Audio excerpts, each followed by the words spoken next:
অল্পের জন্য রেল দুর্ঘটনার হাত থেকে রক্ষা, অল্পের জন্য রক্ষা নিউ জলপাইগুড়ি চেন্নাই এক্সপ্রেসের। ওড়িশার সাবিরা হল্টের কাছে খুলে গেল ইঞ্জিনের ব্যাটারি। কথা বলবো, আমাদের সঙ্গে রয়েছেন আমাদের প্রতিনিধি সুনীত হালদার। সুনীত, কিভাবে ইঞ্জিনের ব্যাটারি খুলে গেল, নজরে এলো না? ঠিক কি ঘটেছিল সে সময়? দেখো, বড়সড় ঘটনা হাত থেকে বাঁচলো New Jalpaiguri Chennai Central express.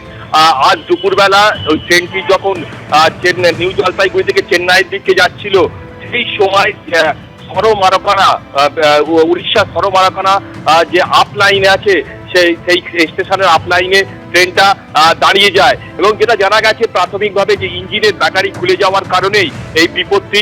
প্রায় ঘন্টা দুয়েকের মতো ট্রেনটা কিন্তু ওই আপ লাইনে এখনো দাঁড়িয়ে রয়েছে। এরপরে যাত্রীরা কিন্তু সমস্যায় পড়েছে। যেটা রেল সূত্রে খবর, যে এখনো বেশ কিছুটা সময় লাগবে, প্রায় ঘন্টাখানেকের ওপর ট্রেনটাকে, যে লোকো ইঞ্জিন সেটাকে কিন্তু ব্যাটারি লাগানো এবং সেটাকে নতুন তাতে কিন্তু বেশ কিছুটা সময় লাগবে। এরপর কিন্তু ট্রেনটা আবার রওনা দেবে বলে জানা গেছে। ধন্যবাদ তোমায়। জাল ওষুধ চক্র নিয়ে তোলপাড়ের মধ্যেই কেন্দ্রকে নিশানা তৃণমূল সাংসদ কীর্তি আজাদের।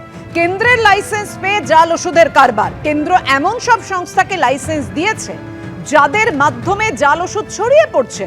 নকল স্টেন্ট থেকে জাল ওষুধ নিয়ে এভাবেই কেন্দ্রকে নিশানা কীর্তি আজাদের।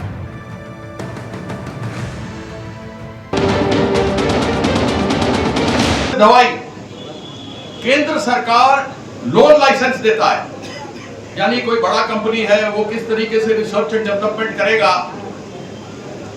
यह लोग चाइना से माल मंगाता है, सेंट्रल गवर्नमेंट से लाइसेंस, लोन लाइसेंस लेता है, माल मंगाता है, स्टेंट लगाता है।